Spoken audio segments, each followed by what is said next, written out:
What's up everyone, this is CyberKnight, and today I have a vampire deck profile for you guys. So yes, of course, this is using the brand new support that came out in Dark Saviors, and I gotta say, the new support that came out for vampires is really amazing. Like, I feel like a lot of people aren't looking at the new cards for them, because everyone is mainly looking at Sky Strikers, and of course for Hires, which are the other two archetypes you get from Dark Saviors. But the new support the vampires got, not only does it look amazing, like probably some of the best artworks I've seen, their effects and everything too are actually really good support for them. And I've enjoyed testing them out and stuff too, because, yeah, I mean, since you're using vampires, you have the ability to, like, control your opponent's monsters, you have, like, a mind control element, you are absorbing life points, and you're just able to actually swarm the field fairly easily with this deck as well. And I gotta say too, at least time of this video, they're actually pretty budget friendly. So, let's go ahead and go through the cards, and I'll explain them as we go. Alright, so starting us off, I am running a Vampire Scarlet Scourge. This card is amazing. I mean, this is one you definitely want to run in your deck. I mean, it's basically one of your boss monsters for vampires and adds a lot for them too, because first off, whenever he is summoned, whether it's normal or special summoned, you're able to revive one of your vampire monsters from your graveyard. You pay 1,000 life points, but there you go. You just gained another vampire monster from that as well. Which is something that's really great about this deck too, is because remember, with vampires, you also are dealing with zombies. So you want to send a lot of them to the graveyard, which then you can revive easily with this monster. And of course, if that was enough, like I said, how they have that sort of mind control sort of element, well, that's what this card can do as well, because when it destroys an opponent's monster by battle, during the end of that battle phase, you're able to bring back that opponent's monster it destroyed to your side of the field. So you're also kind of, taking your opponent's monsters as well. It's an amazing card, really great card for the deck, and like I said, you've got to run at least 2 of them, because it just adds so much, and being able to revive your vampire instead of always having to tribute summon for them is amazing. Then next up, one of my favorite cards that came out, and that is Vampire Fraulein. Yeah, this card is amazing. I mean, you gotta have 3 of them. That's why I'm running 3 of them, because it adds so much to the deck too. Because first off, what's so great about this card is that when your opponent attacks you during the battle phase, you can then just special summon her from your hand. So there you get an instant monster you don't tribute summon for, and you just have that on your side field, which can also protect you.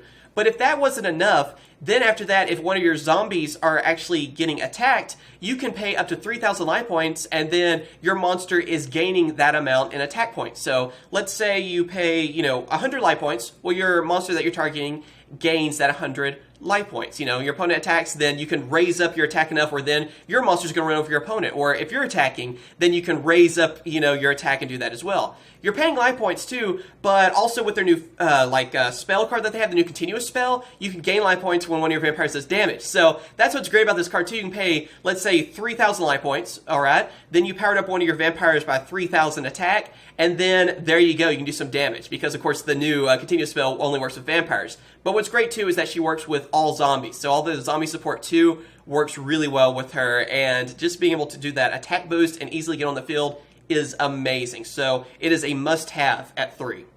Then, of course, if that wasn't enough, they actually have some searchers too, because I'm running 2 Vampire Familiar and 2 Vampire Retrainer. These cards basically do the same thing. Vampire Familiar helps you with basically searching for your vampire monsters, and then Retrainer helps you go for your vampire spell and trap cards. So they're kind of searchers on that. They're cards that you want to get to the graveyard as quickly as possible too, because then you can special summon from your graveyard, you pay a little bit of life points, you get rid of a vampire card, they get special summoned to your side of the field, and then you get to search for whatever. Like I said, for Retrainer, spell or trap card, for Familiar, it's a monster. So then you're getting an easy monster in your side of the field, you're getting a searching effect, and also you contribute them for one of your vampire monsters. So it works out really well. Like I said, you want to get them to the graveyard as quickly as possible so you can activate those effects, and they're just basically searchers for the deck that add a lot of consistency. So you want to have 2 of each of them. And then for the last of our vampires, I am running one of Vampire Duke, as well as Vampire Vamp, Vampire Red Baron, and then Shadow Vampire. So of course, these are your remaining vampire monsters that you're using in this deck, because you only really need one of them because they each do different things for you. Vampire Duke and Shadow Vampire, they basically just help you get more vampires out on your side of the field, which then you can Xyz summon with, Link summon, whatever. I mean, more vampires the better, right? I mean, that's just pretty much the theme of Yu-Gi-Oh! Anyway, more monsters you get on your side of the field, the better. So it's great to have those for that reason. Then, of course, you have Vampire Vamp and Red Baron. I like them because they have more of that mind control element to them.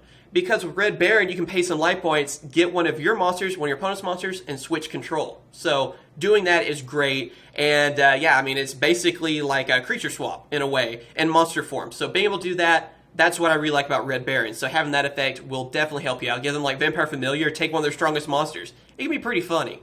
Then, of course, for Vampire Vamp, again, like I said, kind of that same idea. It's just whenever one of your vampires is normal summoned, then you're able to just take one of your opponent's monsters, equip it to Vampire Vamp, and you're getting attack points from that as well. So again, you're just taking one of your opponent's monsters, not really using it to attack, but using it to power up one of your vampires. So all four of these have their own, like, things you need them to do, but you only really need one of each because you can just revive them over and over and everything too. Because like I said, for a lot of this deck, because we're using the, a lot of the zombie cards with it, you just want to give them to the graveyard and then just revive them. Get them on your side of the field and you just do whatever each one, just depending on whatever one you're going for will help you in that situation. So it's great to have one of each of these and they'll help you out in just whatever situation that you're in. And then now we're moving on to just, kind of zombie support really. So I'm running 2 of Mizuki and then 1 of Gozuki.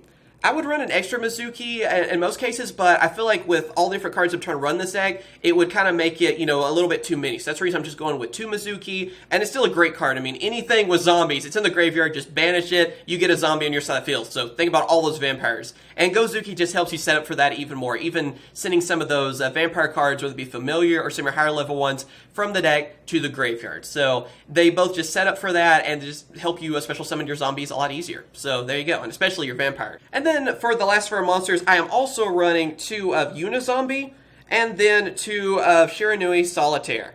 Again, it's kind of the normal engine that you would see in anything with zombies, because with Unizombie, what's great about that is you're sending more of your vampires, or, any zombie really, to the graveyard, whether it be, using the effect that sends one from your hand, and then also you can use the effect that sends one from your deck. So that can help you set up, like, get Mizuki, into the graveyard, and then also get, like, one of your vampires then. Then you can special summon that vampire easily. It just helps you set up for that kind of stuff. And Shiranui Solitaire, of course, always works great with Unizombie. I mean, they go together really great, and basically having both of these, I can just send more of my cards to the graveyard so then I can revive them, and then also have access to Synchro Monsters, which works out great. Like I said, it's the same as it does for really any zombie deck out there. Alright, now moving on to our spell cards, I am running 3 of Vampire's Domain, as well as 2 of Vampire's Desire.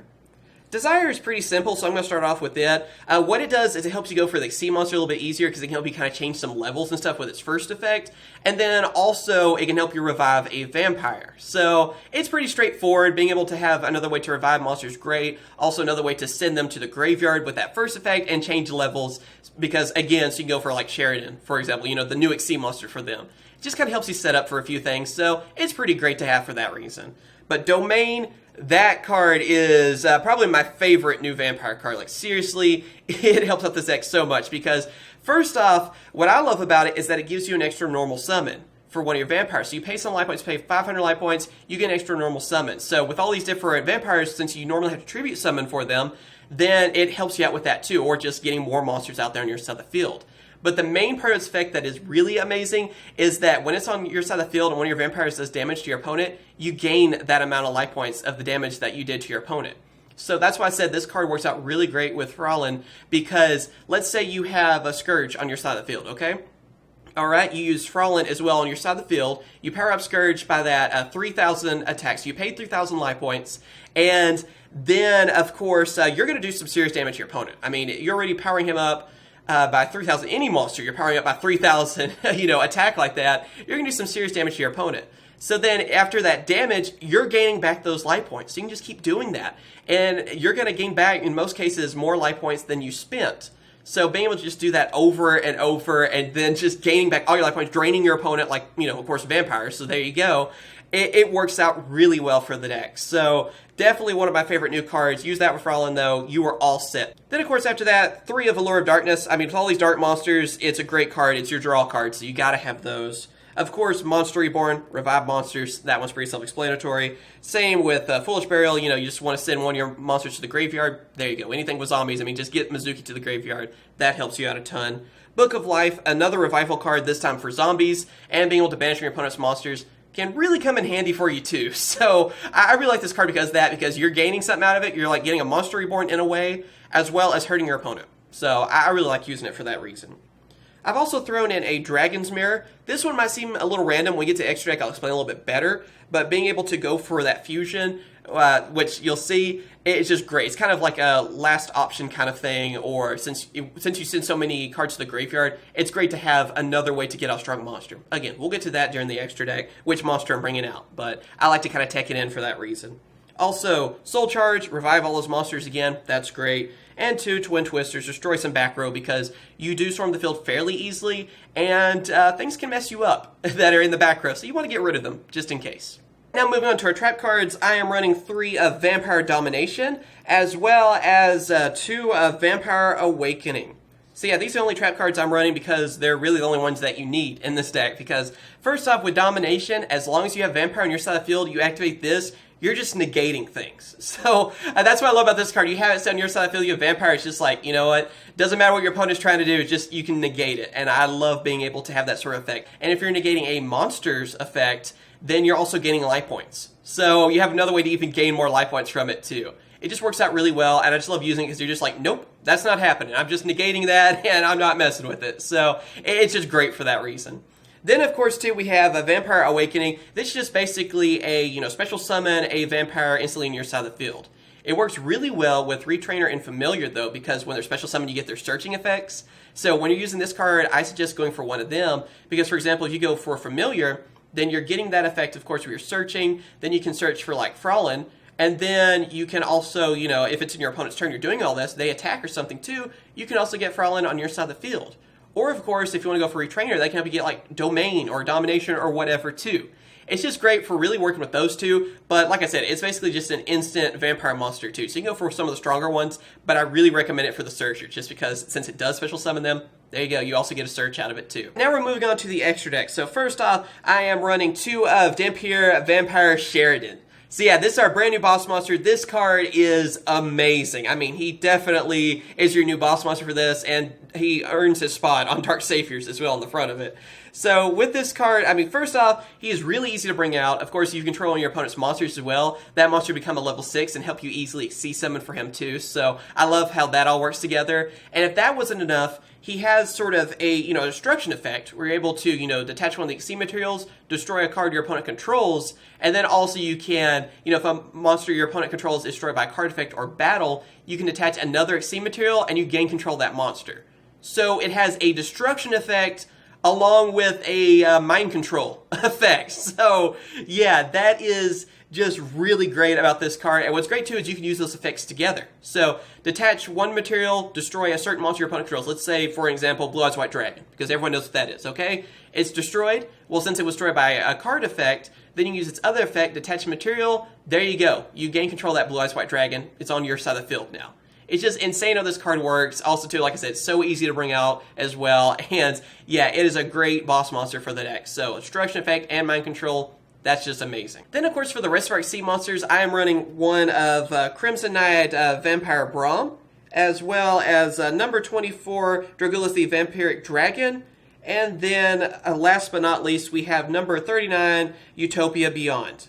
So yeah, these are just really good Xyz monsters for you to go for. You have a couple of rank 6s that are just great. I mean, Duelist helps out a ton with this deck, of course. Vampire, so it kind of works together too, right? But yeah, he's a great option for it. Utopia Beyond, being able to weaken one of your opponent's monsters too, that definitely helps you out. And with Braum, I mean, he's another Vampire Xyz monster that basically lets you take some of your opponent's monsters too. But yeah, all 3 of these are easy to bring out and help you out depending on your situation. Then, of course, now we're moving on to Synchro Monsters because of Unizombie, of course. So I'm using one of Shiranui Shogun Saga, as well as Psyframe Lord Omega, and then Black Rose Dragon. So yeah, all these are just great options with Unizombie. I mean, Black Rose, if you can go for it, I mean, that can obviously help you out there, just destroy the field if you need to. Omega, just one of the best synchro monsters out there, and also being able to bring back some of your banished cards, that obviously can help you out too. You can get back like Familiar or something like that, so I love that sort of effect, and again, Omega's just awesome. And of course for Shogun Saga, well, since I'm using Solitaire, yeah, you want to throw one of those in because easy to bring out, and again, just a good synchro monster with a good effect. And now for a card, the reason why I am using Dragon's Mirror, and that is Dragon Necro Nether Soul Dragon. Yeah, this card just requires 2 zombies to bring it out. So using Dragon's Mirror is really great because you're just banishing 2 of your zombies. there you go. You instantly get to bring out this card. So I found it to be a great option since I had a little bit of extra room in the extra deck, and then also in the main deck, I wanted to throw in just Dragon's Mirror and this card just because it's like, oh, well, instant powerful monster on my side of the field. So I just kind of like having that option, and it works out really well. Then, of course, moving on to our Link monsters, I am running 2 of Vampire Sucker. Yeah, this card is amazing. Anything that, includes zombies, you need this card. That's as simple as it is. Helps you draw cards too, helps you set up, has great link markers too at the bottom left, bottom right. Just sets up everything so well, easy to bring out, just requires 2 of your zombie monsters. That's nothing for you, and there you go. I mean, seriously, anything that involves zombies, you gotta have Vampire Sucker. Also, then for like the usual Link monsters that you're gonna see, I am running 1 of Link Karibo, because since we can go for him, why not? Also, of course, the Code Talker. He's pretty much just in everything, so pretty obvious. Yugioh Skull Dread, same kind of reasoning, and Borreload.